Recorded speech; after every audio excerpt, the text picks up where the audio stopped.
CCTV ফুটেজে দেখা যায় গাবখান সেতু টোল ঘরের সামনে টোল দিতে অপেক্ষায় ছিল ৩টি অটোরিকশা, একটি প্রাইভেট কার ও একটি পিকআপ ভ্যান। এ সময় দ্রুত গতিতে আসা সিমেন্ট বোঝা একটি ট্রাক নিয়ন্ত্রণ হারিয়ে একে একে ৩টি অটোরিকশাকে চাপা দেয়। একই সময় দ্রুতগতির ওই ট্রাকটি প্রাইভেট কার ও একটি পিকআপ ভ্যানকে সজোরে আঘাত করে।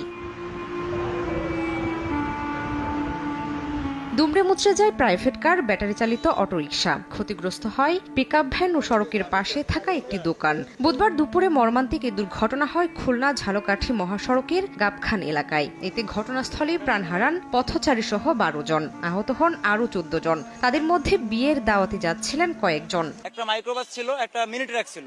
তো মাইক্রোবাসটা আপনার দুইটা ট্রাকের মাঝখানে চাপা পড়ছে, ও নিয়ন্ত্রণ হারাই আপনার বাম পাশের গর্তের মধ্যে পড়ছে। আহতদের মধ্যে ৩ জনকে ঝালকাঠি সদর হাসপাতাল এবং ১১ জনকে বরিশাল শের-ই-বাংলা মেডিকেলে নেওয়া হয়। সেখানে চিকিৎসাধীন